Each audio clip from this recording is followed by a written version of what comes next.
Bonjour à tous et bienvenue dans la cathédrale Saint-Étienne pour cette table ronde sur le thème de l'Église catholique doit-elle se déconfiner en s'inspirant des évangéliques. Bienvenue aux auditeurs de Radio Présence et également aux internautes qui nous suivent en direct sur le site du Congrès Mission. Je vous propose de commencer par un temps de prière.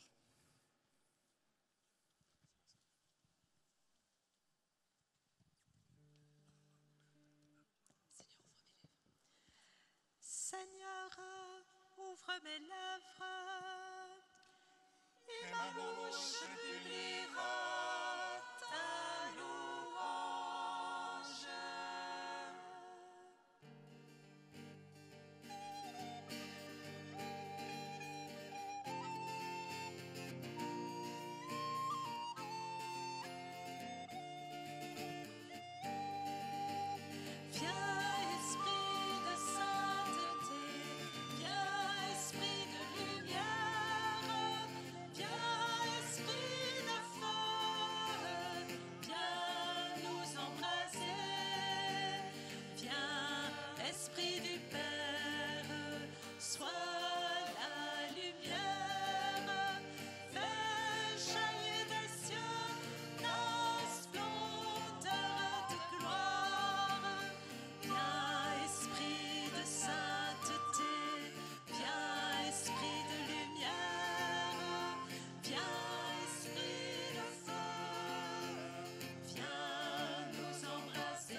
Le Seigneur est roi, vêtu de majesté, alléluia. Le Seigneur est roi, vêtu de majesté, alléluia. Le Seigneur est roi, il s'est vêtu de magnificence. Le Seigneur a revêtu sa force. La terre est diamant inébranlable. Dès l'origine, ton trône tient bon. Depuis toujours, tu es. Les flots s'élèvent, Seigneur. Les flots élèvent leur voix. Les flots élèvent leur fracas, plus que la voix des eaux profondes, des vagues superbes de la mer. Superbe est le Seigneur dans les hauteurs, tes volontés sont vraiment immuables, la sainteté emplit ta maison. Seigneur, pour la suite des temps, rendons gloire au Père Tout-Puissant, à son Fils Jésus-Christ le Seigneur, à l'Esprit qui habite en nos cœurs, pour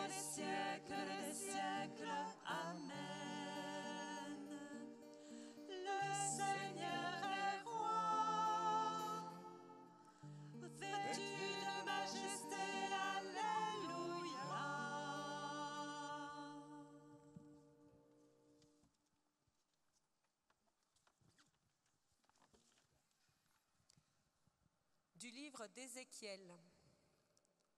Ainsi parle le Seigneur Dieu. Je vais ouvrir vos tombeaux et je vous en ferai sortir, ô mon peuple, et je vous ramènerai sur la terre d'Israël.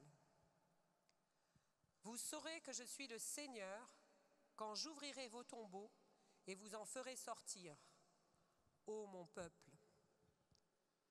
Je mettrai en vous mon esprit et vous vivrez. Je vous installerai sur votre terre et vous saurez que je suis le Seigneur. Je l'ai dit et je le ferai. Parole du Seigneur.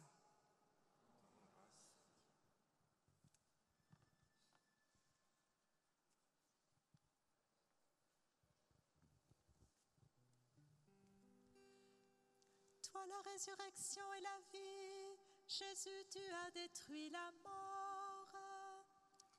Toi la résurrection et la vie, Jésus, tu as détruit la mort. Je mettrai en vous mon esprit et vous vivrez. Jésus, tu as détruit la mort. Je suis le Seigneur, je l'ai dit et je le ferai. Jésus, tu as détruit la mort. Gloire au Père et au Fils et au Saint-Esprit. Jésus, tu es la résurrection et la vie. Jésus, tu as détruit la mort.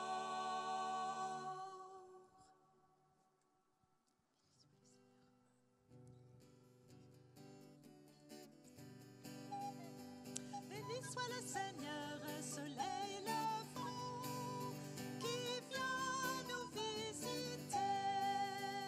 Béni soit le Seigneur, soleil levant, qui vient nous visiter.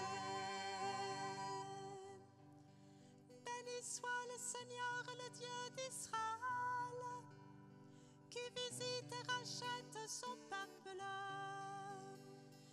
Il a fait surgir la force qui nous sauve.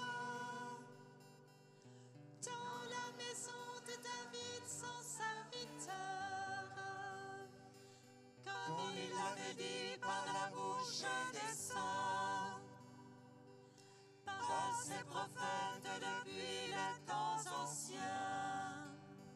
Celui qui nous arrache à l'ennemi, à la main de tous nos oppresseurs, amour qu'il montre envers nos pères, mémoire de son alliance sainte, serment juré à notre père Abraham, de nous rendre sans crainte, afin que délivrés de la main des ennemis, nous le servions dans la justice et la sainteté. En sa présence tout au long de nos jours. Et toi, petit enfant, tu seras appelé prophète du Très-Haut. Tu marcheras devant à la face du Seigneur, et tu prépareras ses chemins pour donner à son peuple de connaître le salut par la rémission de ses péchés, grâce à la tendresse, à l'amour de notre Dieu. Quand nous visite l'astre d'en haut, pour illuminer ceux qui habitent les ténèbres et l'ombre de la mort, pour conduire nos pas au chemin de la paix. Rendons gloire au Père Tout-Puissant, à son Fils Jésus-Christ le Seigneur, à l'Esprit qui habite en nos cœurs, pour les siècles des siècles. Amen.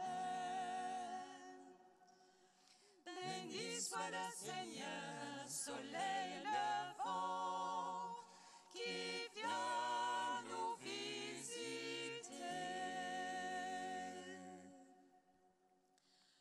Dans l'action de grâce, prions le Christ, le Fils du Dieu vivant.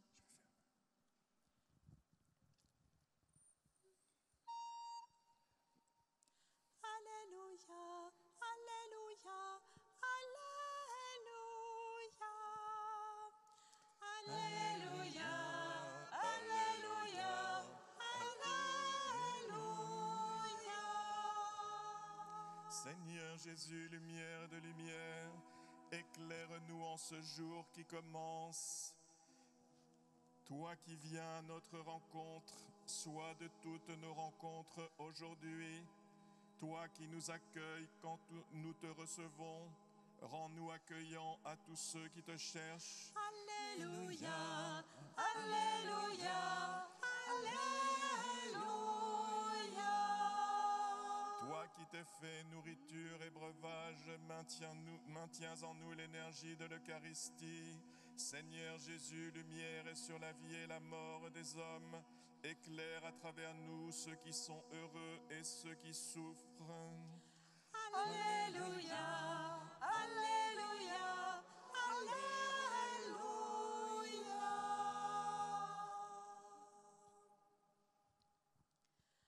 Notre Père qui es aux cieux, que ton nom soit sanctifié, que ton règne vienne, que ta volonté soit faite sur la terre comme au ciel. Donne-nous aujourd'hui notre pain de ce jour. Pardonne-nous nos offenses, comme nous pardonnons aussi à ceux qui nous ont offensés. Et ne nous laisse pas entrer en tentation, mais délivre-nous du mal. Car c'est à toi qu'appartiennent le règne, la puissance et la gloire, pour les siècles des siècles. Amen.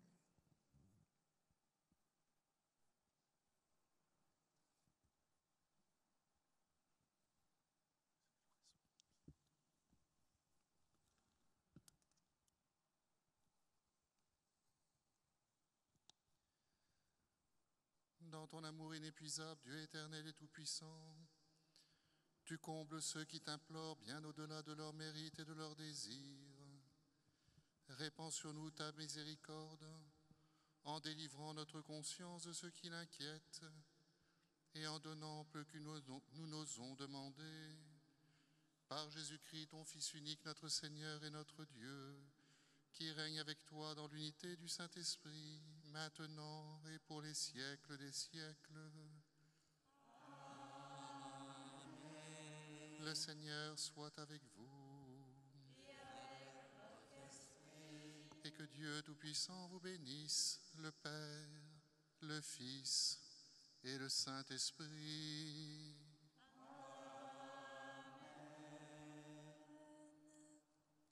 Bénissons le Seigneur, nous rendons grâce à Dieu.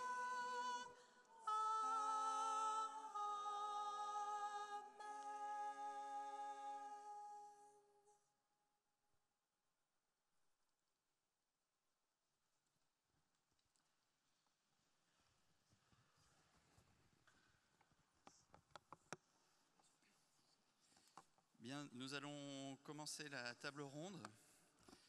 Merci à nos intervenants qui sont en train de s'installer. Juste une précision sur le déroulement de la table ronde. Donc, il y a d'abord un temps d'échange entre les différents intervenants. Et ensuite, on aura une séquence de questions-réponses avec vous si vous avez des questions à leur poser. Je passe tout de suite la parole à Jean-Pierre Denis.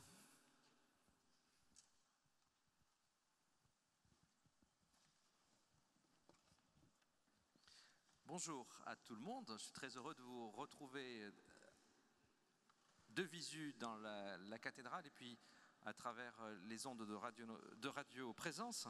Je suis vraiment très heureux de vous retrouver pour cette table ronde intéressante, importante, un peu provocatrice dans son intitulé. Faut-il que l'Église catholique se déconfine, c'est-à-dire finalement sorte de ses murs, de sa cathédrale, de ses paroisses, pour aller annoncer l'Évangile en s'inspirant des évangéliques. Et je suis évidemment particulièrement heureux à l'idée d'entendre nos trois intervenants qui ont à la fois une très bonne connaissance de ces questions, de ces milieux, et un regard souvent aiguisé, voilà, sur ces sujets. Je vous présente Henrik Lindell. Bonjour Henrik. Voilà, avec Henrik, on se connaît depuis longtemps parce que nous avons travaillé ensemble pas mal d'années au journal La Vie. Henrik est un très bon connaisseur, je dois dire, des questions religieuses et évangéliques en particulier, tant en France qu'aux États-Unis, où il a fait de nombreux reportages. Et puis on pourrait dire que la table ronde s'inspire directement d'un livre qu'Henrik a publié avec son confrère Pierre Jova sur cette question précisément. Donc livre qui est paru l'an dernier ou cette année. L'an dernier, aux éditions de l'Emmanuel. Donc Henrik nous reviendra évidemment sur son expérience et sa connaissance de ce monde évangélique. Je vous cite quand même le titre du livre, hein, Comment devenir plus catholique en s'inspirant des évangéliques. Voilà, c'est exactement notre sujet. Et puis nous accueillons le père Michel Leclerc. Vous êtes religieux chez Chanoine de la Grâce depuis longtemps, 1995 m'a-t-on dit ? Exactement. Voilà. Vous êtes philosophe de formation et vous formez les frères étudiants qui sont, je crois, assez nombreux à l'abbaye de la Grâce. Nous sommes 39 frères à l'abbaye de la Grâce. Il y a un peu plus d'une dizaine d'étudiants actuellement. Voilà, alors c'est quand même quelque chose d'assez exceptionnel dans l'ambiance actuelle de l'Église catholique, donc beaucoup de vitalité. Et puis vous intervenez aussi en aumônerie paroissiale à Narbonne, pas loin de l'abbaye de la Grâce, auprès des jeunes depuis longtemps, et vous pratiquez, me dit-on, l'évangélisation de rue et même l'évangélisation de plage. Oui, depuis des années, avec des séminaristes du diocèse et des diocèses proches de chez nous, nous pratiquons l'évangélisation en particulier à Palavas-les-Flots, bien connu. Voilà, donc avec le réchauffement climatique, il y aura de plus en plus de monde sur les plages, donc de plus en plus d'évangélisation. Donc ça ouvre des perspectives intéressantes. On recrute. David Bonhomme, qui est juste à côté de moi. David, tu as créé une agence de communication, Progressive Média. C'est une agence de communication qui est très, très dynamique, hein, qui emploie aujourd'hui une quarantaine de personnes. Exact. Donc c'est assez impressionnant. Voilà, une entreprise... Le monde chrétien, c'est des ONG, c'est des paroisses, c'est des églises, mais c'est aussi des entreprises. Exact. Et je trouve que c'est intéressant aussi d'avoir l'expérience d'un chef d'entreprise. Tu travailles donc pour de nombreuses paroisses catholiques et protestantes, et tu les accompagnes dans leur communication. Et tu es protestant, mais tu nous en diras un petit peu plus. Et je vais commencer par justement demander à nos intervenants, nos invités, de nous raconter concrètement leur expérience du monde évangélique, peut-être des rapports entre le monde évangélique et le monde catholique, pour que vraiment on rentre dans la compréhension de ce sujet d'abord, voilà, par cette expérience. David, peut-être que tu veux commencer. Alors je suis fils de pasteur évangélique, donc j'ai grandi dans l'église évangélique. La particularité, c'est que mon père faisait partie d'un réseau d'églises évangéliques américaines. Donc très jeune, tous les étés, j'allais aux États-Unis. Et donc j'ai découvert aussi ce qui se passait là-bas. Des énormes églises avec 10 000, 15 000 personnes.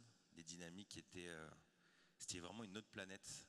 Quand on était en France, on était une petite centaine dans l'église. Et puis là-bas, c'était vraiment un autre monde. Et donc ça m'a beaucoup nourri. Et ensuite j'ai fait des études en communication et j'ai toujours été très frustré par ce décalage de me dire on a le même Dieu, on a le même message, mais pourquoi il y a un tel décalage dans la réception du message. Et du coup j'ai eu envie de me former à la communication parce que mon analyse était la suivante, c'est qu'il y avait vraiment un problème de de communication entre ce que mon père avait envie de transmettre et puis la manière dont les gens le recevaient. Il y avait vraiment quelque chose qui collait pas. Et donc pendant des années, c'est que là, de cette expérience que on a lancé l'agence avec cette envie de parler la même langue que les gens qui étaient autour de nous. Donc pendant des années, notre mission qu'on se donnait, c'était changer le regard que les gens peuvent avoir sur Dieu et sur l'Église, dans cette volonté d'être proche et de partager ce message. Et donc, par cette entreprise, j'ai été amené à travailler dans les coulisses de beaucoup d'organisations chrétiennes. Au début, c'était essentiellement des organisations protestantes, puis ensuite, j'ai découvert le monde catholique. Alors pour moi, c'était vraiment un monde très loin du mien, encore plus loin de ce que j'avais vécu aussi aux États-Unis. Et puis, alors à titre personnel, ça m'a beaucoup nourri, ça continue de beaucoup me nourrir, mais je pense qu'on va en parler un peu plus tard. Donc voilà, moi j'ai cette casquette à la fois de bien connaître le monde évangélique et surtout ces églises qui se veulent modernes, en tout cas qui veulent se rendre accessibles, et en même temps bien connaître le milieu catholique et puis ses aspirations d'évangélisation. Voilà. Merci. Un jour, on fera une autre table ronde pour savoir si les évangéliques pourraient s'inspirer des catholiques, mais ce n'est pas le sujet du jour. Et je sens que du coup, tu pourrais participer aussi à cette table ronde. Il y a beaucoup de choses à dire, oui. De manière générale, je trouve que c'est assez intéressant et je pense que c'est aussi l'enjeu du congrès mission. Un des enjeux du congrès mission, c'est le partage d'expériences et qu'on puisse tous, avec nos sensibilités, nos expériences et nos parcours, s'inspirer de ce qui est vivant dans l'expérience des autres. En tout cas, c'est ce qui m'intéresse aussi ce matin. Père Michel, j'allais dire, a priori, on vous imagine un peu loin à travers l'abbaye de la Grâce du monde évangélique. J'ai envie de vous dire, qu'est-ce que vous faites là avec nous ce matin ? Je ne sais pas trop. Non, moi, je suis né et j'ai grandi dans une culture complètement étrangère au monde évangélique.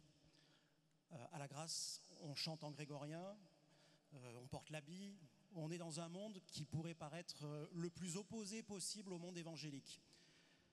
Mais il se trouve qu'ayant à cœur la mission, et la mission de plein vent, dans mon diocèse, j'ai rencontré des évangéliques. Alors d'abord, des gens du voyage, puisque nous vivons dans une zone où il y a beaucoup de personnes issues des gens du voyage sédentarisées, autour de Lézignan-Corbière, de Narbonne.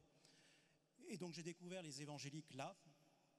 Et ça m'a posé une question, c'est comment ces personnes que je n'arrivais pas moi à rejoindre, comment les évangéliques avaient-ils pu les rejoindre ?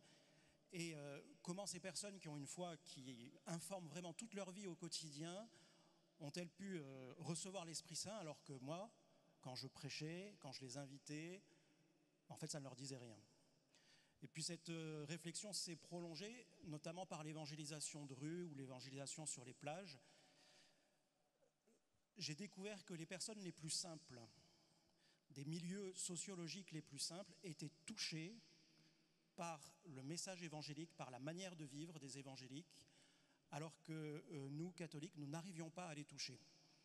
Et c'était une vraie souffrance de voir qu'on touchait des milieux bourgeois, que nos églises se remplissaient de gens qui étaient habillés à peu près tous de la même manière, et que je n'arrivais pas à rejoindre ces gens que je rencontrais sur les plages. Donc ça a été une vraie question, c'est qu'est-ce que les évangéliques font que moi je ne sais pas faire ? Et puis j'ai aussi, dans mon ministère, eu l'occasion de rencontrer un certain nombre de personnes issues d'Amérique latine qui étaient baptisées dans l'Église catholique et qui ont quitté l'Église catholique pour rentrer dans des églises évangéliques. Et en posant des questions, je me suis aperçu que nous avions beaucoup de choses à corriger sur les sacrements, sur la place du prêtre. Et voilà, j'ai eu leur retour qui m'a permis de changer des choses dans ma manière de faire. Henrik, quelle est ton expérience ? A priori, le micro devrait marcher. Eh bien, mon expérience, c'est qu'elle vient d'être résumée en fait par le frère Michel. Pourquoi, au fond, est-ce que les évangéliques arrivent à attirer autant de monde en étant aussi simples ? et direct. Pourquoi est-ce que les évangéliques percent autant dans les milieux qu'on dit populaires, les gens ordinaires, mais les gens, en fait, tout le monde. Moi aussi, j'ai été attiré par les évangéliques. Si tu peux parler peut-être plus près du micro. Oui, voilà, je merci. peux parler beaucoup plus près du microphone. Vous m'entendez ? Moi-même, j'ai été membre d'une église évangélique pendant de nombreuses années. Comme le suggérait frère Michel à l'instant, on agit souvent en fonction des codes et des habitudes et des conventions et des normes qui viennent de la culture dont on est issu. Alors moi, je suis suédois et je suis né dans un univers culturellement et religieusement marqué par le protestantisme, mais aussi par une culture totalement sécularisée. Donc je viens d'un univers où mes parents n'allaient jamais à l'église, par exemple. Et quand je suis arrivé en France, j'ai rencontré le catholicisme. Je me suis vite marié avec une femme qui est toujours ma femme et qui m'accompagne depuis 30 ans. Elle m'a fait découvrir le catholicisme. Donc j'ai assez vite commencé à fréquenter les milieux catholiques. Et à un moment donné dans ma vie, j'ai traversé un moment extrêmement difficile, et difficile pour toute ma famille. Et j'ai rencontré le Christ, tout simplement. La question était alors, vers quelle église est-ce que j'allais me tourner ? Je n'ai pas réfléchi longtemps. Je me sentais spontanément attiré par les milieux évangéliques ou les milieux protestants dont je maîtrisais les codes. Donc, je me suis tourné vers une église évangélique. En même temps, j'aurais pu aller vers l'église catholique directement, puisque je connaissais bien les milieux catholiques, mais frère Michel l'a dit, il ne me parlait pas de Jésus. Je suis un peu direct, et j'exagère. Bien entendu, j'ai connu il y a déjà très longtemps énormément de catholiques qui étaient tout à fait convertis et tout à fait convaincus du message du Christ, qui avaient un témoignage très important à m'apporter. Mais je n'écoutais pas. Je suis allé à une église évangélique, il y avait la musique que j'aimais. Il y avait des gens qui parlaient avec beaucoup d'authenticité de Jésus. Et ça me parlait aussi, parce que j'avais besoin de ça, à ce moment-là de ma vie, parce que je traversais un moment difficile. J'insiste là-dessus, parce qu'on est ici pour apprendre à évangéliser. Quand il y a des gens qui viennent vers l'église catholique, ou d'autres églises, et ils sont peut-être pas forcément des enfants, ou même des jeunes, mais souvent ils ont notre âge, mon âge. Souvent ils viennent parce qu'ils traversent un moment difficile. Pensez à ça. Donc c'est très important de pouvoir leur parler, pas seulement de Jésus, mais d'eux et de leur vie. Il est important qu'ils puissent comprendre l'univers de l'Église dans laquelle ils sont. Les catholiques, aux yeux des évangéliques, ont des codes, un langage, des habitudes, des habits, des choses que les gens ne comprennent pas spontanément. Pour les comprendre, il faut qu'ils comprennent la culture catholique. Les évangéliques n'ont pas du tout ces codes-là. Ils ont d'autres codes qui sont plus fins, plus compliqués à comprendre à première vue, bien entendu. Mais ils ont des codes qui ressemblent en fait à ce que vous avez autour de vous dans la société en général. Pas d'habits, parfois il n'y a même pas la croix dans les temples évangéliques. Ils parlent comme vous. Quand ils prient, ils parlent normalement. Ils ne prient pas comme ça. Ils prient, Jésus, j'ai besoin de toi. Ils sont simples.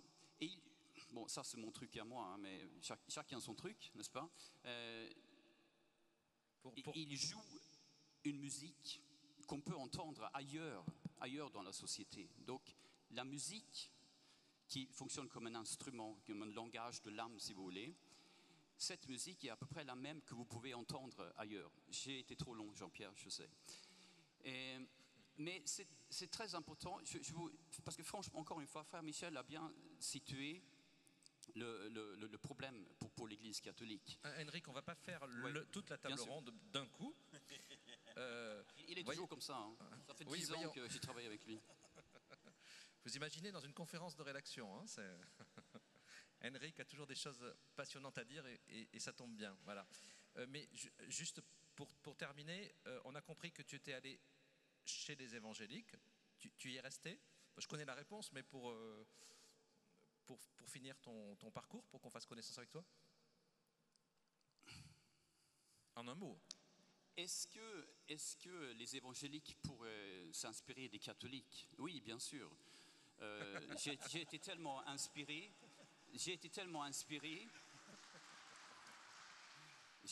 Quand j'étais évangélique, j'étais tellement inspiré finalement par l'Église catholique que je me suis tourné vers elle et je suis devenu catholique, en cœur et en âme, mais même formellement. J'ai même participé à un rite où j'officialisais le fait d'être accueilli et reçu dans l'Église catholique. Mais ça, Jean-Pierre, ça pose aucun problème. Il n'y a rien de plus intelligent, de plus profond que l'Église catholique.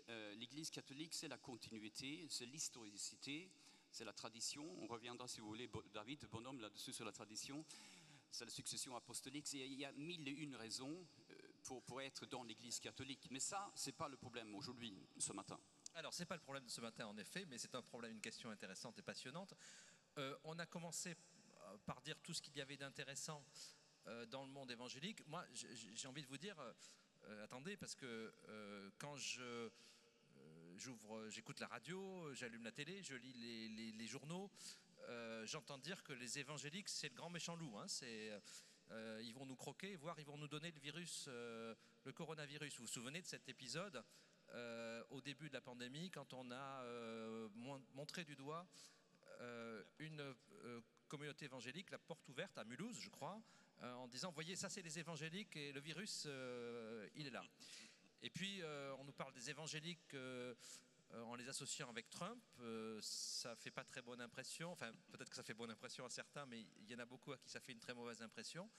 Bref, on a plutôt l'idée que quand on emploie le mot évangélique, ça veut dire fanatique, secte. Je parle des médias en général. Je ne sais pas si les médias en général ça existe, mais quand même c'est un peu le bruit de fond que moi j'ai entendu, et quand je suis monté un peu au créneau pour défendre ce que j'appellerais peut-être le prolétariat du christianisme. Je ne sais pas si vous partagez cette expression, mais ceux qui sont mal considérés quelque part. Ça a été un petit peu tendu.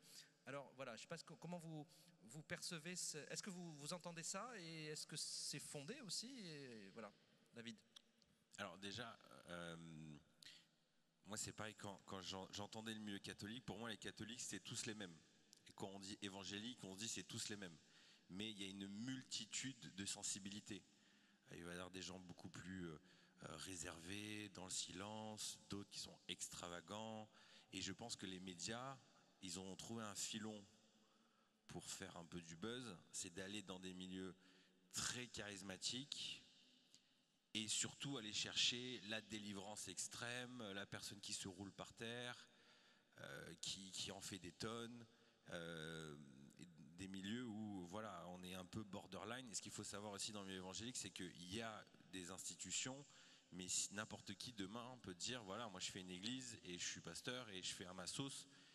Et les autres évangéliques vont dire bon ben non, on le connaît pas, on sait pas qui il est, mais il va se dire évangélique. Et forcément, s'il fait n'importe quoi, les médias ils seront très intéressés d'aller voir un peu ce qui se passe. Donc moi ça m'étonne pas qu'il y ait cette mauvaise presse, parce que ça fait un peu presse à scandale, quoi. C'est marrant à montrer, il y a des images un peu chocs. Donc non, je suis pas étonné de ça, mais c'est pas très représentatif du reste des évangéliques. Alors, moi, en tant que catholique, notamment pendant cette période du confinement, j'étais jaloux. j'étais jaloux des évangéliques parce qu'ils apportaient dans le débat médiatique souvent quelque chose que j'aurais aimé voir porté par les communautés catholiques, c'était une parole de rupture avec le monde. Vraiment, ils disaient, au nom de Jésus, nous ne nous conformons pas forcément à tous les codes du monde. Ce n'est pas forcément une opposition bête, complotiste, etc., aux lois sanitaires, mais dire Jésus est premier. Et j'ai admiré, j'ai jalousé certains discours évangéliques, le courage de certains évangéliques pour demander l'ouverture du culte. Et je crois que là, ils ont fait du bien à nos pasteurs, à nos évêques. Et je pense que souvent, quand les évangéliques sont mal vus, c'est parce qu'ils osent apporter, prendre au sérieux tout simplement la parole de Jésus. Vous n'êtes pas du monde. Merci, Henrik. Je pense que je vais laisser le frère Michel parler à ma place. Parce que là encore, il vient de dire quelque chose qui est extraordinairement important. Les évangéliques osent. Ils osent. Parfois, ils en font trop. Parfois, ils se livrent à des pratiques qu'on peut qualifier de prosélytes, mais c'est très rare. En fait, ils osent parler de Jésus. S'ils sont contre l'avortement, ils osent le dire. S'ils sont contre l'euthanasie, ça c'est plus facile d'être contre l'euthanasie et le dire. S'ils sont contre tel ou tel phénomène sociétal qu'ils n'apprécient pas, ils le disent. Mais ils n'insistent pas là-dessus. Ils insistent toujours sur leur témoignage chrétien. Ils osent le faire. Et moi-même, j'ai approfondi ma foi dans l'église baptiste à laquelle j'appartenais. J'ai approfondi ma foi en étant souvent provoqué par le pasteur qui faisait souvent des prédications, non pas volontairement provocatrices, mais qui me provoquaient, qui m'obligeaient à réfléchir. Entre parenthèses, ce serait bien si les homélies, parfois,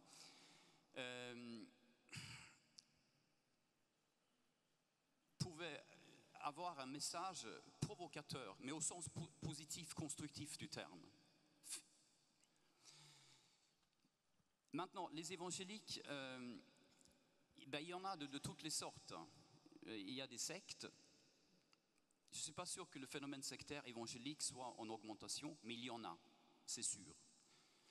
Il y en a parce qu'il n'y a pas de contrôle d'une organisation qui peut intervenir, ni même pour faire la médiation. C'est un peu comme chez les musulmans finalement, c'est-à-dire qu'il n'y a pas un magistère, il n'y a pas de hiérarchie entre les églises évangéliques. La hiérarchie est interne, donc il n'y a pas de mécanisme de contrôle. Maintenant, la grande majorité, pour ne pas dire l'immense majorité des églises évangéliques sont des petites églises, des petites structures, certaines sont grandes, qui sont gérées d'une façon démocratique, transparente, et qui ne soient pas du tout des organisations qui provoquent des problèmes psychologiques chez les gens. Les évangéliques ne manipulent pas les cerveaux de leurs membres. Merci. Alors maintenant, on arrive vraiment au cœur du sujet, qui est l'intitulé même de cette table ronde. Voilà, en quoi les catholiques peuvent-ils s'inspirer des évangéliques? Je vous propose de procéder par ordre de proximité supposée avec le monde évangélique, puisque vous avez compris que nos trois intervenants connaissent en fait très bien, mais je vais commencer par David, évidemment. En quoi, d'après ton expérience, les catholiques peuvent-ils tirer des leçons du point de vue de la mission, du point de vue de l'évangélisation? On disait une église déconfinée pour sortir, annoncer l'évangile. C'est une question passionnante parce que y a un peu deux axes. Moi, je vois, c'est que les évangéliques, comme il n'y a pas de structure, il y a peu d'histoire, et qu'il y a aussi un point qui est important, c'est que le pasteur, s'il n'y a pas de dîme, pas de dons, il ne mange pas.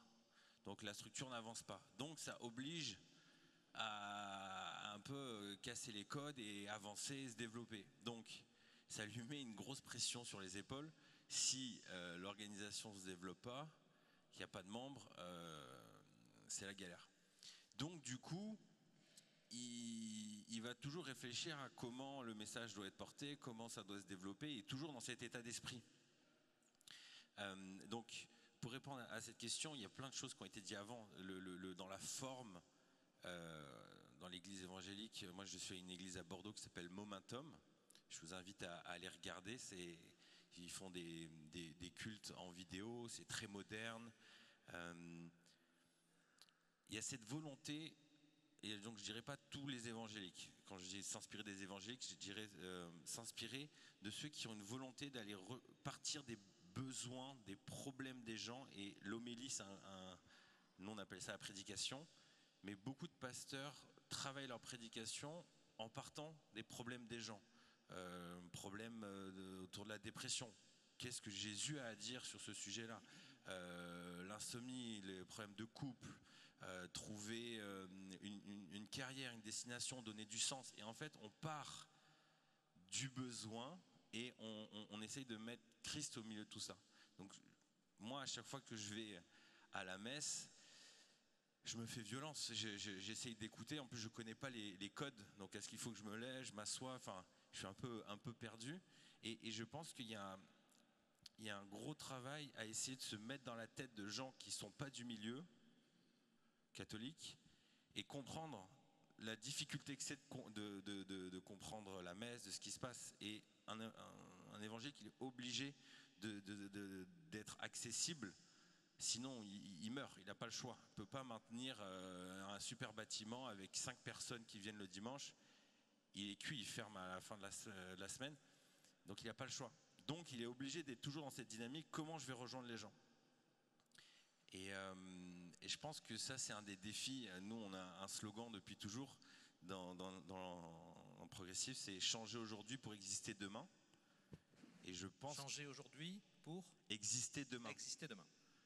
Et je trouve ça génial, ce congrès, de cette volonté de se remettre en question, de se poser les bonnes questions sur l'avenir de l'Église, parce que moi, la sensation que j'ai, c'est vraiment il y a une histoire derrière l'Église en France. Il y a des beaux bâtiments, il y a des moyens, il y a encore du monde, mais c'est comme il faut relancer la machine.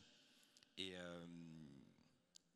le nombre de gens qu'on rencontre, de prêtres qui disent bah voilà, moi j'ai plus personne le dimanche. Si c'était un évangélique, il serait juste plus là. Et donc ça maintient quelque chose, même s'il n'y a plus de fruits. Donc c'est cette volonté d'aller chercher. Et la prédication, les 2 leviers on dit les 3 leviers d'une église évangélique qui grandit, c'est la louange, la modernité dans la louange, la prédication, la pertinence de la prédication et la communauté. Et je dirais ça, c'est aussi un élément. Le nombre de fois où je suis allé à la messe, personne ne m'a parlé. Il y a personne qui est venu me voir. Ah, vous êtes nouveau, vous êtes dans le coin. Dans beaucoup d'églises évangéliques, un peu une tradition, on vient, on dit ah ben venez manger à midi. Vous êtes du coin, ben bienvenue, on est super content. Nombre de fois, ou même pas un regard, ça va très vite, chacun est dans son coin, ça s'en va. Donc voilà, moi je dirais que ces 3 piliers sont. Moi je prépare encore pendant des heures, mais je vais m'arrêter là. Une petite question quand même, David. En t'écoutant, je me disais, mais et c'est vrai que tu es chef d'entreprise par ailleurs. Tu disais, dans une église évangélique, s'il n'y a personne, ça disparaît. Il n'y a plus le prêtre, il est plus là, il ne va plus gagner sa vie, etc. C'est une logique, j'allais dire presque je ne sais pas si c'est de sélection naturelle, mais en tout cas c'est une logique, on va dire, entrepreneuriale. C'est une logique peut-être capitaliste, libérale. Que le meilleur gagne, quoi, finalement, d'une certaine façon. Peut-être que pour des oreilles catholiques, c'est un petit peu étonnant, voire un petit peu dérangeant, cette logique que tu évoques. Est-ce que tu peux quand même nous dire voilà, en quoi ça te paraît quand même intéressant et pas juste voilà, la lutte pour le plus fort, que le plus fort gagne? Mais je ne vois pas en quoi ce soit pour le plus fort. Est-ce que tu es conscient que ça peut gêner peut-être dans le monde catholique, où on est habitué à dire parce qu'il y a de l'argent, donc pour vous, à partir du moment où il y a de l'argent, on se dit bon voilà, ça entretient, on se dit oulala, il ne faut pas trop parler d'argent. Mais après il y a plein de pasteurs qui ne sont pas payés par leur église, qui sont bénévoles et qui ont leur travail la semaine mais il faut payer des locaux, il faut payer des salles, il y a plein de choses. Donc au-delà, c'est pas simplement pour payer son salaire, c'est juste pour que l'association continue à se développer. Mais quand on n'a pas de problème d'argent, c'est très facile de se dire, oh là là, c'est un peu mercantile tout ça. Et après, je dirais peut-être un autre point, juste pour finir, parce que je sais qu'après la parole va passer. Et un dernier point, c'est que dans le milieu évangélique, les pasteurs, le cœur de ce qu'ils mettent en avant, souvent, c'est le message, donc l'homélie. Et ils ont beaucoup moins peur aussi à se mettre en avant sur les réseaux sociaux, à vouloir vraiment prêcher la bonne parole le plus largement possible, et donc faire rayonner. Et ça, ces 10 dernières années, pour avoir beaucoup travaillé dans le monde catholique, il y a une vraie peur qu'il y ait des individualités qui émergent, parce qu'on se dit, oulala, mais s'il dérape, c'est pas bon pour son orgueil, il faut qu'il reste humble.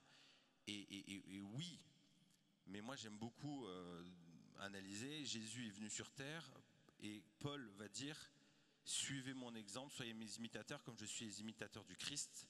Donc il y a une notion on est inspiré, on suit un exemple. Et je pense qu'aujourd'hui, des grandes difficultés pour l'Église catholique, c'est que dans l'espace public, dans les réseaux sociaux, on a peu d'influenceurs, on a peu de gens qui assument une voix inspirante en tant que catholique, et c'est un vrai défi. Mais je te posais la question parce que moi je travaille en tant que journaliste, je travaille pour des entreprises, donc je suis habitué à les médias catholiques sont, pas tous, Radio Présence c'est pas le cas, mais beaucoup de médias catholiques, c'est le cas évidemment du groupe Bayard, sont des entreprises. Donc du coup, en t'entendant, je me disais, mais qu'est-ce que tu es en train de nous dire? Est-ce que pour toi, le côté bénévole, le côté peut-être gratuit, c'est de l'amateurisme? Tu sens un certain amateurisme dans l'Église catholique? Non, mais moi ce que je ressens, c'est qu'on peut faire perdurer des choses qui ne marchent pas, parce qu'en fait, il y a encore des moyens. Donc en fait, on se dit, bon, il y a 5 personnes le dimanche, c'est pas grave, on verra, peut-être qu'à un moment ça reprendra. Et le nombre d'églises vides ou de messes où il y a très peu de personnes. Donc c'est pas forcément une histoire d'amateurisme, c'est juste que tant qu'il y a des moyens, on peut faire perdurer quelque chose qui vivote. Merci. Henrik, dans le livre que tu as écrit avec Pierre Jova, tu nous proposes des pistes. Quelles sont ces pistes? Pas toutes, pour qu'on ait quand même encore envie de lire le livre, mais Juste, permets-moi, Jean-Pierre, de faire juste une petite précision. Les évangéliques sont protestants. Ça veut dire qu'ils ont les Écritures comme autorité suprême. Chez eux, on ne pense pas que la tradition doit jouer un rôle majeur pour leur compréhension de la révélation. Pour eux, la tradition ne jaillit pas de la même source que les Écritures, puisque les Écritures, pour eux, c'est vraiment des Écritures inspirées par Dieu, et c'est leur seule autorité. Ils n'ont pas besoin d'une institution, ils n'ont surtout pas besoin d'un magistère. Donc ils n'arrivent pas à comprendre effectivement ce que David ne comprend pas, comment on peut maintenir en vie une église, une paroisse, même quand il y a 5 personnes tous les dimanches. Ils ne comprennent pas, et David ne comprend pas non plus comment c'est possible. Et c'est normal. Et nous, évidemment, on peut se poser des questions là, mais on ne peut pas se poser cette question-là de la même façon. Et les raisons à cela sont tout simplement théologiques. Il faut respecter cette vraie différence entre nous. Et avec mon collègue et mon ami Pierre Jova, qui entre parenthèses travaille aussi à la vie avec moi, mais à la différence de moi, a toujours été catholique. Il a beaucoup fréquenté les milieux évangéliques, mais il est toujours resté catholique, lui. Il est français, il a des origines, une culture catholique, contrairement à moi donc. Avec lui, on a rédigé un livre où il y a 10 points, 10 domaines, 10 thèmes, où nous disons que là, les catholiques peuvent s'inspirer des évangéliques. C'est assez pratique. il n'y a pas de théologie dans notre livre, il y a juste quelques explications théologiques, très, très, très générales.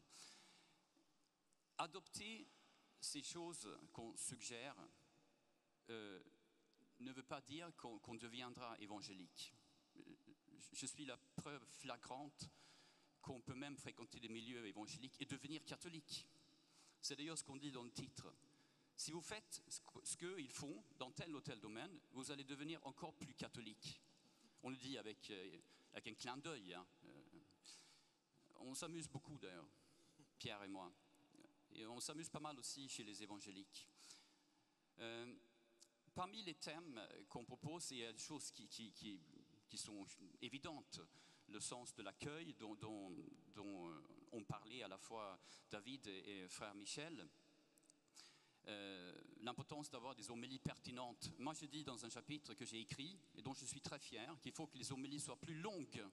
Parce que si les homélies doivent être plus longues, il faudra que les prêtres travaillent mieux leurs homélies. Un pasteur, et je vous demande de ne pas rire parce qu'il y a énormément de prêtres qui passent beaucoup de temps à faire de belles homélies. Et nous avons tous été bouleversés dans nos vies par de belles homélies. Je ne veux pas qu'on rie. Alors ne riez pas. De ces prêtres qui font ce qu'ils peuvent. Mais le pape lui-même, le pape François, dans la joie de l'évangile, consacre énormément de place aux problèmes que posent les homélies dans l'Église catholique. Ce n'est pas moi qui le dis, c'est le pape François. Relisez la joie de l'évangile. D'ailleurs, je me réfère énormément, et Pierre aussi, à la joie de l'évangile. Exhortation apostolique par notre pape François. D'ailleurs, il est comme pasteur évangélique, notre pape, quand il parle de ces choses-là. Les homélies peuvent être plus longues parce que dans ce cas-là, il faut qu'elles soient plus travaillées et plus pertinentes. Elles doivent partir des besoins des gens, elles doivent nous amener vers Jésus et pas autre chose. C'est la seule règle. C'est leur seul job, les homélistes. Mais ce n'est pas notre job parce que, à part frère Michel, qui vous faites des homélies. Nous disons aussi, nous rappelons évidemment des choses absolument évidentes, comme il faut une musique pertinente. La musique, elle peut être belle, classique, elle peut même être traditionnaliste ou grégorienne, si vous voulez, mais il faut qu'elle soit belle, il faut qu'elle parle, il faut qu'elle puisse élever l'âme, il ne faut pas qu'elle soit moche. Les évangéliques qui ont traduit ça, il faut qu'elle soit contemporaine, parce que ça, c'est leur ADN. Les évangéliques sont toujours contemporains, voilà. Même s'ils sont tout à fait installés dans l'orthodoxie chrétienne, même conservateurs si vous voulez, c'est leur ADN, et c'est leur ADN théologique. C'est leur façon d'être chrétien d'une façon orthodoxe. Peu importe, la forme n'a aucune importance. Ce qui importe, c'est il faut que le message passe. Des évidences encore. Là, je voudrais revenir sur deux choses qui sont peut-être moins évidentes, un peu plus techniques si vous voulez. Est-ce que vous m'autorisez? Tu m'autorises, Jean-Pierre? La première, là on va aller direct aux choses très pratico-pratiques.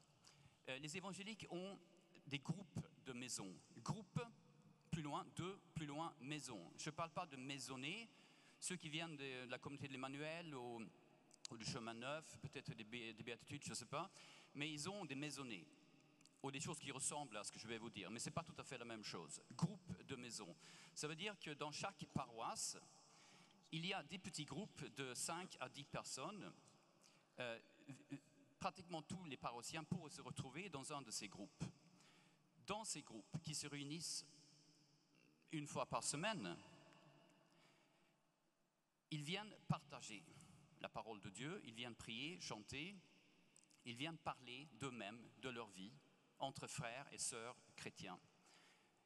La plupart des églises évangéliques font ça. Ça explique en grande partie leur réussite pour intégrer des gens dans l'Église. Quand il y a des nouveaux qui viennent vers nos paroisses, ou des personnes qui viennent de rencontrer le Christ, mais ils ne vous connaissent pas, il a besoin de vous connaître. Cette personne a besoin d'avoir des liens. Et il n'y a aucune méthode, aucune recette si vous voulez, aucune stratégie. Je n'ai pas peur de ces mots-là, moi. Je viens des évangéliques. Recette, stratégie, on peut dire ça. Il n'y a aucune méthode qui soit meilleure pour intégrer les gens. Ça veut dire que s'ils sont dans un groupe, ils ont des amis. Parce que dans ces groupes-là, groupes de maison, ils vont pouvoir discuter de tout. Mais c'est important de ne pas avoir dans ces groupes déjà un programme, être dans une forme d'activisme qui les oblige à suivre juste le programme. Pour cela, il est très important, par exemple, de partager, ça peut être un petit programme d'études bibliques, par exemple, lire la lettre aux Éphésiens en 5 semaines, lire les chapitres 12, 13 et 14 de la première lettre aux Corinthiens. Ça part des ministères, ça. Et choisir un thème biblique, mais ne pas passer tout le temps là-dessus. Mais permettre aux gens de partager autour de leur vie ce qu'ils vivent. Il n'y a rien de plus efficace, il n'y a rien de meilleur pour intégrer les gens. Et ça répond aussi aux besoins qu'ont souvent l'Église catholique à faire en sorte que les catéchumènes restent dans l'Église une fois qu'ils ont reçu leur confirmation. La deuxième chose, pardonnez-moi d'être un peu long et peut-être un peu technique, la deuxième chose, c'est de travailler la question des ministères. Quand un catholique entend le mot ministère, il pense immédiatement au ministère ordonné, le sacerdoce ministériel. Un évangélique, il entend ministère, ministerium, diaconia, ça veut dire service. Ministerium en latin, diaconia en grec, ça veut dire service, et c'est biblique. L'apôtre Paul en parle énormément, par exemple dans la lettre aux Corinthiens. Qu'est-ce que c'est ? Un service, c'est quelque chose qu'on fait dans l'Église. Et on le fait en fonction de son don, de son charisme, de quelque chose qui vient de Dieu, mais qui doit être utilisé pour le bien de nous tous dans une assemblée. Et ça peut être des choses extrêmement différentes. Ça peut être s'occuper des compositions florales dans l'Église. Ça peut être faire le ménage. Ça peut bien sûr être animer la musique, les chants dans l'Église. C'est ce que je fais. Moi je joue le piano. J'ai envie de jouer tout à l'heure. Voilà. Et ça peut être, bien sûr, être responsable de l'aumônerie, etc. Il y a 1001 choses à faire dans l'Église. Et pour reconnaître ces ministères, et je dis bien ministères, au sens catholique du terme, pour les reconnaître, le prêtre, le curé, les responsables de la paroisse, l'équipe animatrice peuvent dire « oui, une telle personne peut faire ça ». On peut même prier pour cette personne, lui imposer les mains, dire « maintenant, désormais, Jean-Marc, c'est ton ministère de jouer de la guitare pendant les messes ». L'exemple est peut-être banal, hein. On peut aussi parler de toutes ces personnes qui viennent rendre visite aux malades dans les hôpitaux, qui viennent animer les messes à la prison, des choses qui sont évidemment extrêmement importantes. Mais si les personnes ont conscience qu'ils exercent un don dans le cadre d'un ministère, ils vont prendre ce service autrement au sérieux. Et tous ceux qui les entourent vont également les prendre infiniment plus au sérieux. Et c'est aussi une façon qu'ont les évangéliques à faire en sorte que l'assemblée soit une vraie assemblée avec des gens croyants qui font partie de la même communauté et qui travaillent pour la communauté. Ces ministères peuvent être limités dans le temps, ce qu'ils sont aussi dans l'Église catholique, souvent quand il s'agit de laïcs. Si vous pensez que je raconte n'importe quoi, vous pouvez lire Evangelii Nuntiandi, dites-le en latin. Evangelii Nuntiandi. Voilà, Paul VI. Donc il a écrit un texte très important sur l'évangélisation dans le monde en général, mais il parle aussi de ces ministères, des laïcs. Donc là, si vous voulez, là ce sont deux raisons, deux choses qui peuvent éventuellement nous inspirer dans l'Église catholique. Merci. Il y en a beaucoup d'autres. Hein.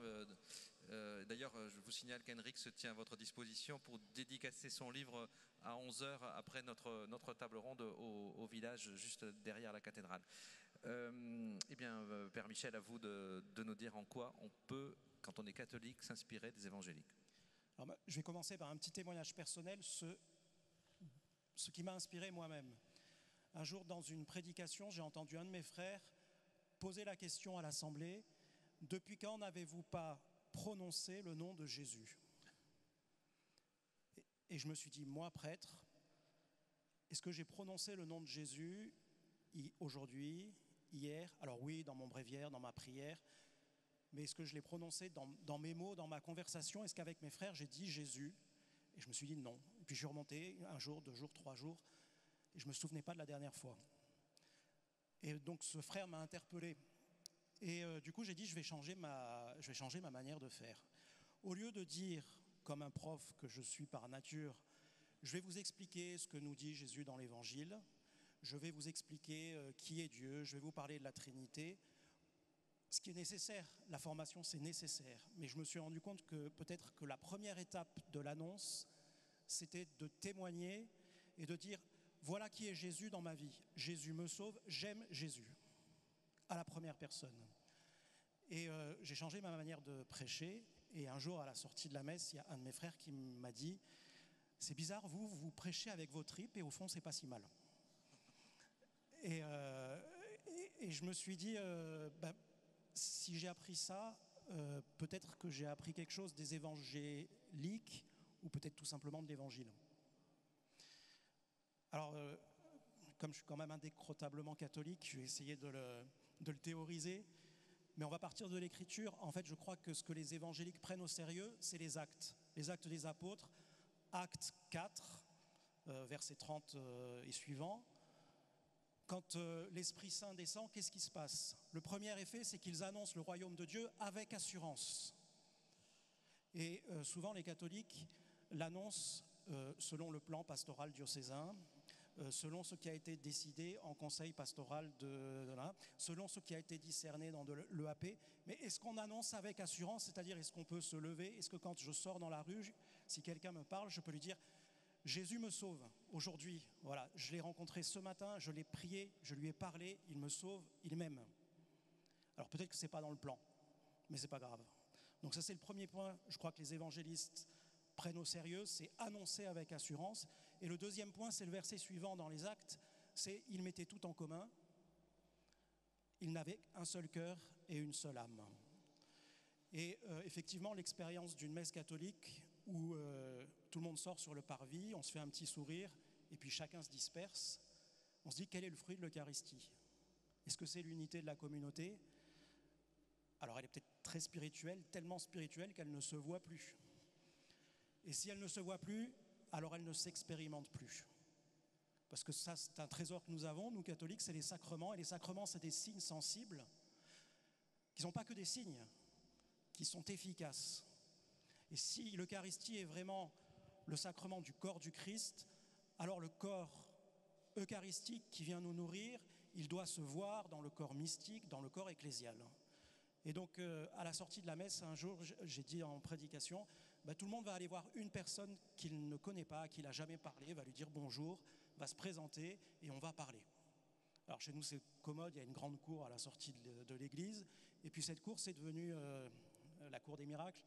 C'est-à-dire qu'en fait, maintenant, le dimanche, elle reste ouverte toute la journée. Et donc à la sortie de l'église, tout le monde pique-nique, parle, discute, les jeunes jouent au ballon. Un jour, il y a un ballon qui a cassé la fenêtre, qui est rentré dans le réfectoire. Enfin, voilà.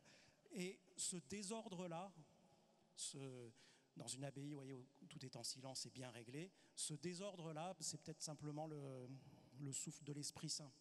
Voilà, que tout le monde puisse se parler, qu'on puisse incarner la communauté, concrètement, le résultat de l'Eucharistie.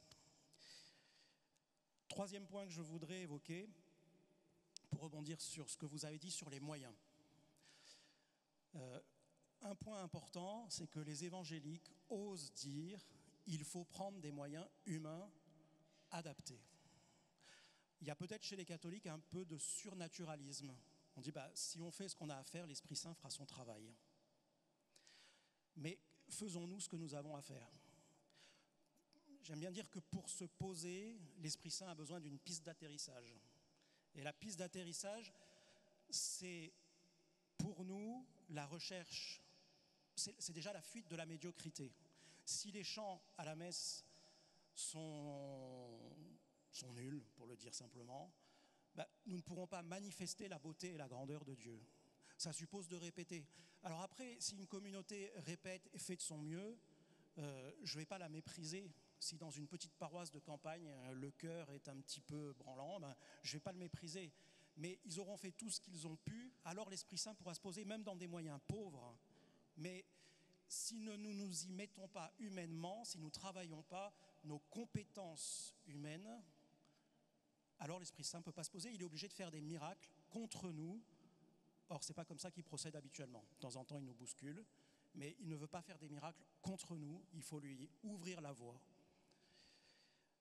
Ces moyens doivent-ils être modernes ? Alors là, on rentre dans le dur pour moi. Qu'est-ce que c'est qu'une musique adaptée ? Alors, pour un prêtre qui chante du grégorien 24 heures sur 24, je crois que les moyens doivent être modernes dans l'annonce, dans la prédication. Et ça, c'est une chose que peut-être les catholiques ont oubliée, c'est que une église, ça commence par un parvis, un narthex, il y a une nef, on remonte la nef, puis il y a une barrière. Là, on a la barrière du cœur, et puis il y a l'autel. Et que quand je suis sur le parvis, je dois prendre les mots que les gens entendent, mais pour les faire progresser, pour les amener. Non pas les rejoindre pour rester avec eux, non. Les rejoindre pour leur dire « Venez avec moi, j'ai quelque chose à vous faire partager, et c'est le Christ. » Et quand je chante avec mes frères sur une place, je chante des chants de louange. Et puis petit à petit, je veux amener ces personnes à une rupture avec cette culture moderne ou anti-culture moderne, on pourrait discuter, ce n'est pas le lieu. Mais je voudrais leur faire connaître la culture catholique parce que je crois, je sais, parce que je l'ai expérimenté, qu'elle porte des moyens de salut. J'ai un ami américain qui dit « Mais vous vous rendez pas compte, vous les cathos français, du trésor que vous avez dans les mains. Vous avez des siècles de culture chrétienne. Et vous les regardez, vous en faites des musées. Moi, ce qui me sort par les yeux, c'est quand dans une église, il y a une vitrine avec marqué « vitrine d'art chrétien » et on a mis un calice, un tableau, je sais pas quoi. Et on dit « regardez, en fait, le christianisme, ça se met dans une vitrine. » Moi, ce que je voudrais, c'est que les gens qui rentrent puissent être initiés, et je reprends le mot ici des pères de l'Église, la vie chrétienne, c'est une initiation, c'est-à-dire qu'on rentre dans quelque chose qui n'est pas d'abord évident, et donc on va d'abord parler avec des mots profanes, on va annoncer avec des mots profanes pour dire « Venez, je vais vous initier à quelque chose que vous ne pouvez pas comprendre sans rentrer dans une logique de foi, et petit à petit, nous allons avancer vers le mystère, et le cœur du mystère, pour nous catholiques, c'est le Christ qui se donne dans le pain eucharistique, c'est la transsubstantiation, alors là j'emploie les gros mots, et si je n'ai pas été initié, je ne peux pas comprendre pourquoi le cœur de nos cultes, le cœur de nos messes, c'est le moment où il ne se passe rien. À ce moment-là, la batterie s'est arrêtée, on ne tape plus dans les mains, le grégorien même s'est arrêté, il n'y a plus rien, il y a un bout de pain. Mais ça, pour ça, il faut avoir été initié, il faut avoir été conduit. Et là, il faut prendre les bons moyens, les moyens modernes, des moyens professionnels pour que ça se soit compris. Merci à tous les trois. Je voudrais quand même, avant de passer la parole, de vous passer la parole, vous poser une petite question, en particulier Père Michel, en vous écoutant et puis en connaissant, croyant comprendre un peu ce qu'est l'abbaye de la Grâce. Je me disais, mais dans les années, je sais pas, 70, 80, peut-être on disait le choix dans l'Église catholique, c'est entre l'action catholique et la nouvelle évangélisation. Alors, est-ce qu'aujourd'hui, le choix, c'est entre la culture évangélique et le traditionnalisme ? Alors, le traditionnalisme, je ne sais pas trop ce que oui, c'est. alors évidemment. Non, alors, je suis peut-être ce qu'on appelle un tradi. Peu importe. Je fais partie de cette galaxie qui utilise la liturgie en latin. Dos au peuple, avec les livres de 1962, puisqu'on dit comme ça maintenant. Je ne crois pas que ce soit un monde unifié, comme ne l'est pas forcément le monde évangélique. Il y a une chose peut-être que cette galaxie, certains sont plus tournés vers la mission de grand vent, mission auprès des musulmans, d'autres sont plus tournés vers la formation, d'autres sont plus tournés vers les paroisses ou la culture ou une forme d'identité. Je crois que ce que cette galaxie peut partager avec les évangéliques, c'est un pressentiment, et pour rire, je crois que le pape François l'a très bien résumé dans Amoris Laetitia, en disant que souvent dans l'Église, on est plus contrôleur que facilitateur de la grâce. Et donc si j'ai un message à faire passer aujourd'hui aux évêques, j'ai vu qu'il y en avait, c'est peut-être que la grande loi dans l'Église, ce soit si le nom de Jésus est annoncé, merci, je suis heureux. Alors il est annoncé en latin, amen. Il est annoncé en français, ainsi soit-il. Il est annoncé en grec, tant mieux. Voilà. Moi j'admire cette espèce de floraison d'églises évangéliques où on dit, bien sûr il y a des trucs qui ne vont pas dans cette église, ça a besoin de mûrir. Je parlais il n'y a pas longtemps avec un évêque et il me dit oui, je sais bien que dans cette communauté il y a des trucs à faire grandir, mais c'est pas grave, ils font du bien. Et on va les accompagner. Le discernement, c'est parfois dans l'Église catholique, je le dis en toute obéissance aux évêques, c'est parfois est-ce que vous avez le badge ou est-ce que vous l'avez pas. Si vous n'avez pas le badge, goodbye. Si vous avez le badge, alors c'est bon, vous êtes labellisé et vous pouvez rester. Ce que j'aimerais, c'est que le discernement, ce soit le discernement des évêques comme des pères qui nous disent ok, on est dans la même barque, il y a des trucs qui ne vont pas, mais je vais vous accompagner et vous allez avancer. Merci beaucoup. Alors, même si vous n'avez pas le badge, vous pouvez... Merci.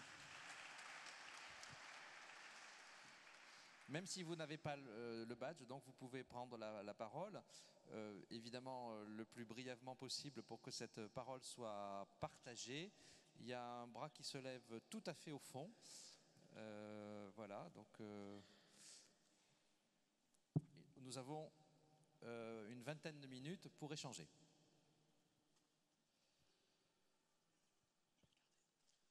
D'abord, merci, parce que là, on a vraiment pris un coup de boost et je vous remercie. Alors, est-ce qu'on n'a pas un problème dans l'Église catholique avec l'argent ? Première question qu'on peut se poser, est-ce qu'on a été généreux pour les comptes du Congrès Mission ? Et la deuxième, je prends par exemple un exemple, nous avons des amis musiciens, ils sont allés voir l'évêque, ils veulent développer la beauté de la liturgie, il n'y a pas de moyens. Eh bien, ils ont été engagés par des évangéliques. Est-ce que nous, chrétiens, on accepte de mettre de l'argent pour Jésus ? Enfin, catholique, pardon. Merci. David, tu veux... Voilà, le micro, vous partagez le micro. Je ne suis pas assez forcément peut-être pour connaître, assez initié dans les coulisses, mais en effet, dans la culture évangélique, on donne essentiellement à sa communauté locale. Donc du coup, il y a une notion de dîme qui est enseignée, qui n'est pas obligatoire, mais de donner 10% de ses revenus à l'église locale pour le développement de l'église locale. Et dans le milieu catholique, il y a une approche différente où il y a le denier, une fois par an, qui vient. Et après, je pense que les catholiques sont très généreux. Moi, je le vois pour les différents projets dans lesquels on est. Il y a une immense générosité de l'église catholique, mais pas forcément à la paroisse locale. Ça se fait beaucoup pour des ONG, des œuvres. Et comme aussi dans la pensée, voilà, la paroisse, c'est le diocèse qui s'en occupe. Enfin, c'est un peu loin tout ça en fait. Donc je dirais elle est là peut-être la nuance. Après je sais pas s'il y en a un qui est mieux que l'autre, mais en tout cas je pense que le défi financier, je sais pas si c'est un problème d'argent ou un manque de générosité, c'est des curseurs différents. Henrik ?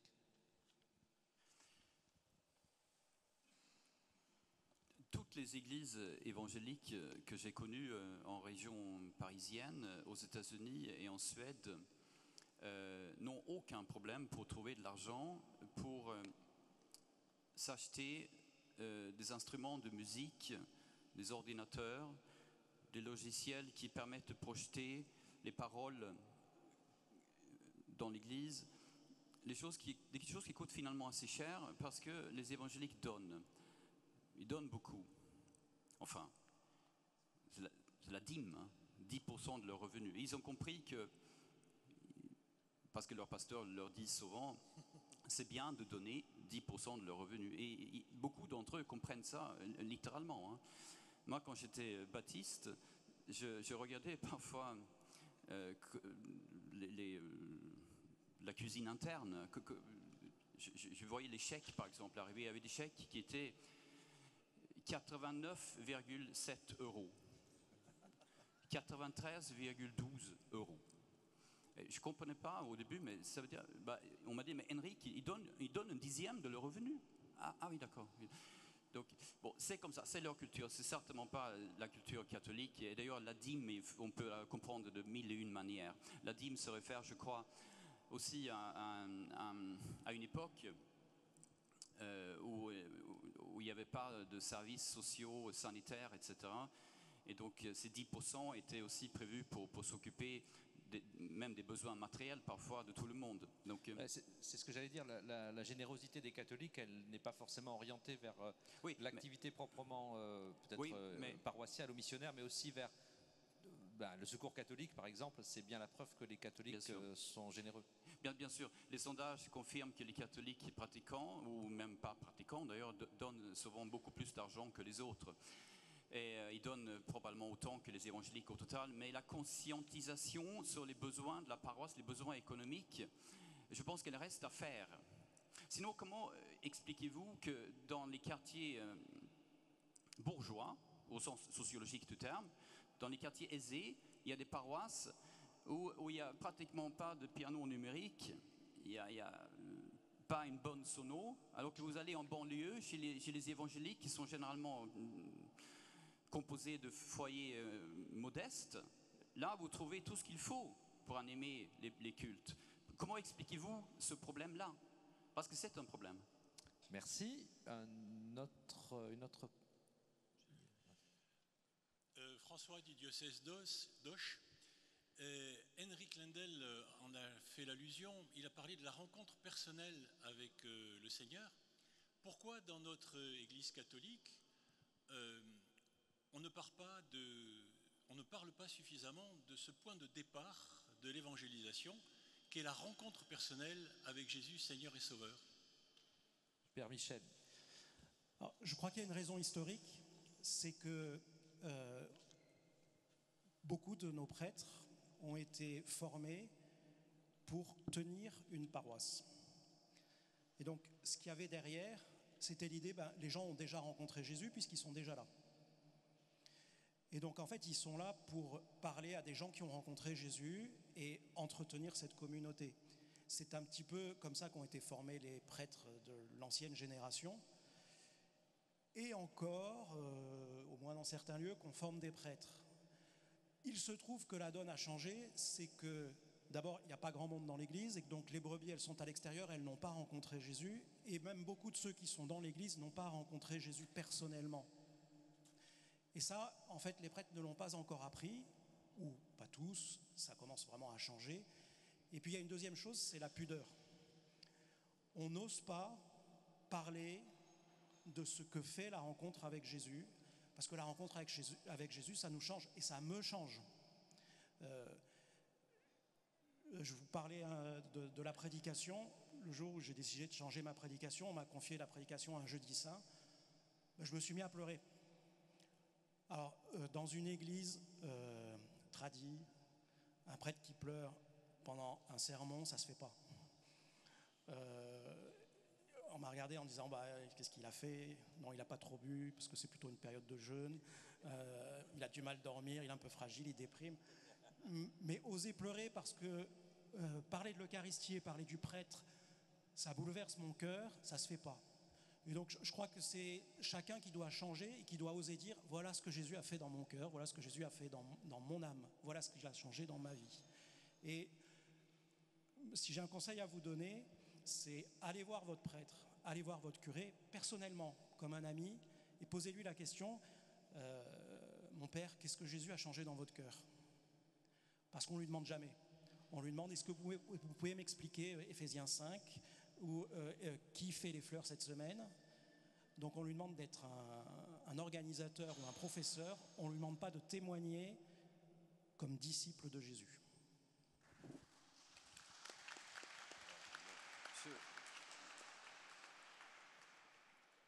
Je vais être très direct. Moi, j'étais un évangélique charismatique, comme on dit. J'aime bien lever les mains. Voilà, c'est comme ça. C'est ma spiritualité. Et quand j'ai rencontré des personnes qui appartiennent à la communauté de l'Emmanuel, j'ai réalisé que je parlais le même langage qu'eux. On pouvait parler de Jésus. Et on peut dire, mais j'ai même demandé à Dieu pourquoi il ne m'a pas fait rencontrer ces gens-là plus tôt. au lieu de me faire passer par les évangéliques avant d'arriver à l'Église catholique. Il y a beaucoup de catholiques qui parlent de Jésus et qui estiment qu'il est très important de le rencontrer personnellement. Mais moi, je ne les avais pas encore connus. Je les ai rencontrés plus tard. Merci. Il y a un monsieur dans les stalles. Oui, ça sera juste après. Oui, voilà, dans l'évangélisation, il y a une sorte de similitude entre l'église évangélique et le chemin néocatéchuménal qui est catholique. Est-ce que vous connaissez le chemin néocatéchuménal? Non? Bon. Et ensuite, j'aimerais savoir les relations entre les évangéliques et l'église protestante unie de France. Oui. Et ensuite, il peut exister aussi des tradismatiques. On voit de tout, hein.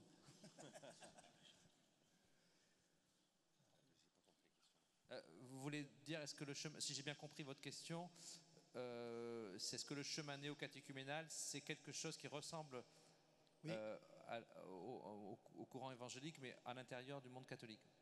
En tout cas, je crois que au chemin, on prend au sérieux la rencontre avec Jésus et la communauté, puisque le principe du chemin, c'est que ceux qui ont rencontré Jésus, qui se sont levés, comme on dit dans leur vocabulaire, se rencontrent en petite communauté, en maison, très régulièrement. Ils ont aussi un sens qui, pour le coup, vient des catholiques, du sacrement de baptême comme un sacrement d'initiation qui conduit vers quelque chose qui est au-delà de la première évangélisation. Si je puis me permettre, en discutant hier avec un prêtre membre du chemin néocatéchuménal, hier au village, il me disait que c'était là qu'il avait été accueilli en tant que personne la première fois et reconnu en tant que personne, regardé en tant que personne. Et donc, en effet, ça faisait écho avec ce qu'on vient d'entendre dans cette table ronde jusqu'ici. Voilà, donc je suppose qu'il y a aussi ce point commun qui peut exister. Un monsieur attend depuis un moment dans les stalles, du moins il y a peut-être d'autres personnes, mais je vous vois.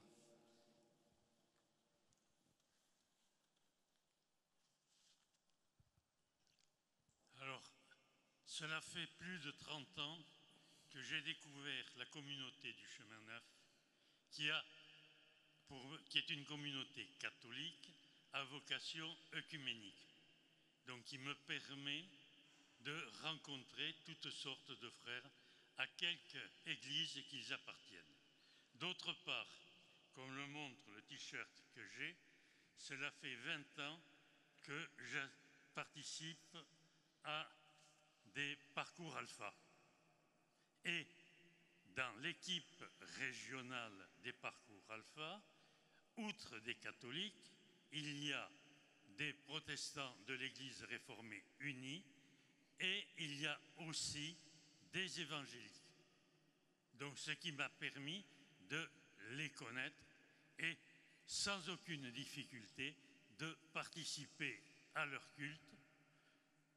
Chanter en levant les bras ne me dérange pas du tout, puisque c'est ce que je peux faire aussi dans ma propre communauté.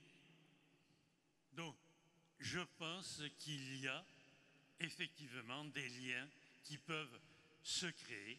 Et hier, le Père Malone nous a parlé, nous a incité tout le monde à instaurer des parcours alpha dans les paroisses. De la même façon qu'il existe des parcours alpha dans les paroisses de l'Église réformée unie, j'y ai travaillé, et dans les paroisses évangéliques, je les connais aussi. Merci. Alors, je pense, merci pour la page de publicité pour les groupes alpha, mais aussi pour le rappel. Pardon, je suis ébloui par le projecteur. Merci aussi pour le rappel, je crois utile. C'est-à-dire qu'on n'est pas là juste pour s'inspirer, mais peut-être aussi pour se rencontrer. Et je trouve que votre intervention c'était important de le rappeler. Voilà, on est aussi là pour se rencontrer et pas juste pour se piquer pour aller piquer des idées à la concurrence. Merci beaucoup. Je suis pas sûr que ça appelle une réponse. Si, Père Michel. Juste un tout petit mot. Souvent pour un catholique, quand on dit de quoi peut-on s'inspirer des évangéliques, c'est transcrit intérieurement en qu'est-ce que je dois changer dans la liturgie du dimanche pour que ça ressemble plus à un culte évangélique. Et là, je crois qu'il y a une erreur de perspective. Ce que nous avons vécu hier soir avec le pasteur Carlos Payan, c'était une très belle prière de louange ensemble.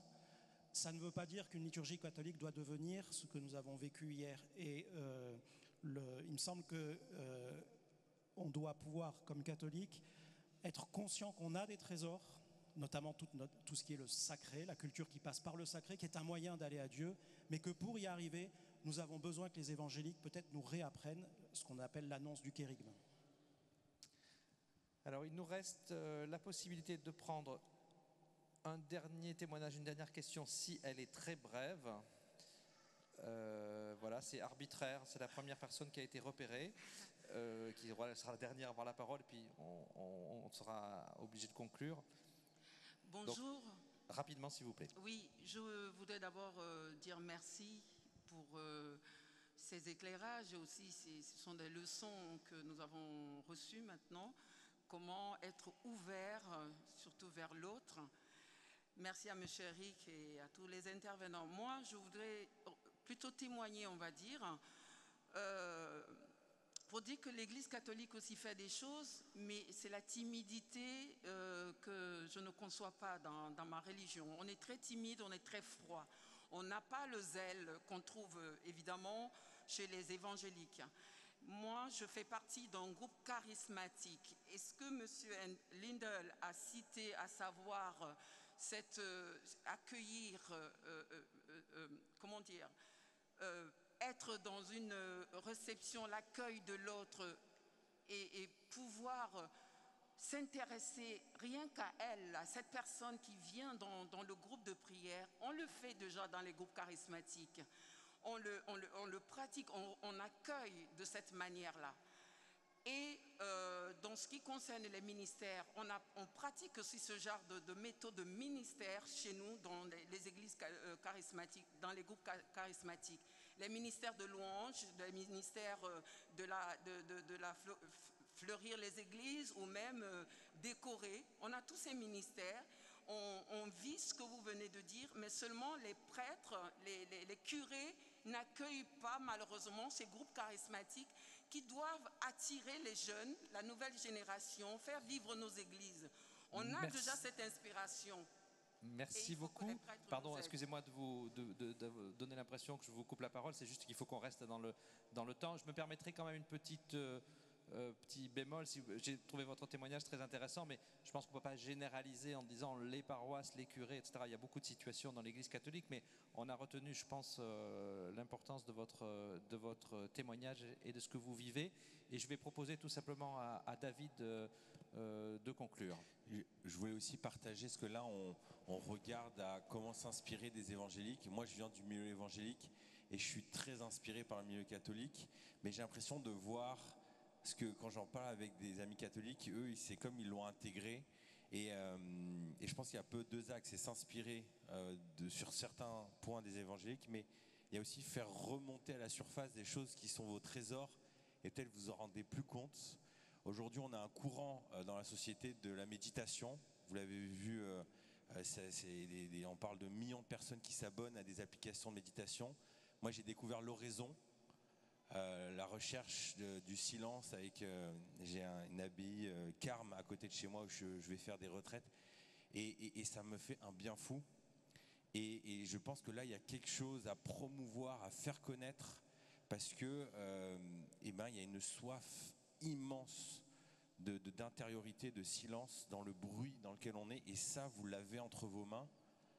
Mais c'est comme si c'était intégré, c'est bon, ben oui, pourquoi pas. Et je pense qu'il y a énormément d'énergie à mettre autour de ça, parce que en gros, les courants d'autres religions, sensibilités sont en train de s'emparer du sujet de la méditation et on passe complètement à côté.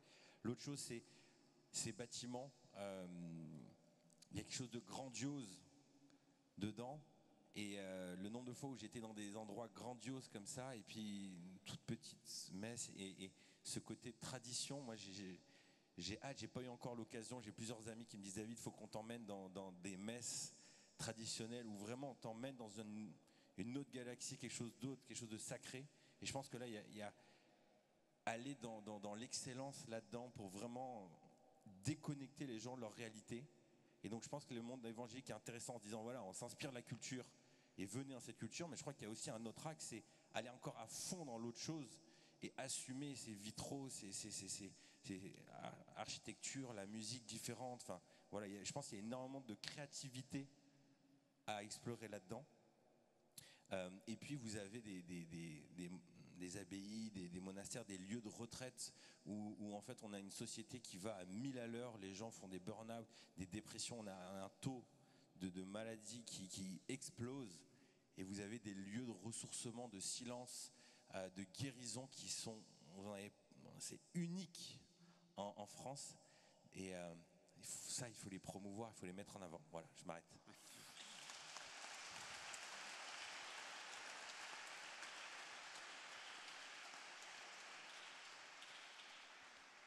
Merci beaucoup David de nous permettre de terminer sur cette parole d'encouragement. Je ne sais pas si on a une culture de l'autoflagellation, mais peut-être parfois c'est bien aussi d'être encouragé par un regard qui est bienveillant, qui est à la fois extérieur et intérieur. Si vous êtes comme moi, peut-être ce matin vous vous disiez « Oh là là, est-ce que j'ai vraiment envie de me lever ?» Et si vous êtes comme moi, vous êtes très contente de vous être levé tôt pour assister à cette table ronde que moi j'ai trouvée absolument passionnante. Voilà, j'ai appris beaucoup de choses. C'était à la fois sympathique et passionnant et encourageant. Donc merci beaucoup à nos intervenants. Un petit salut aux auditeurs de Radio Présence et bonne continuation à tout le monde.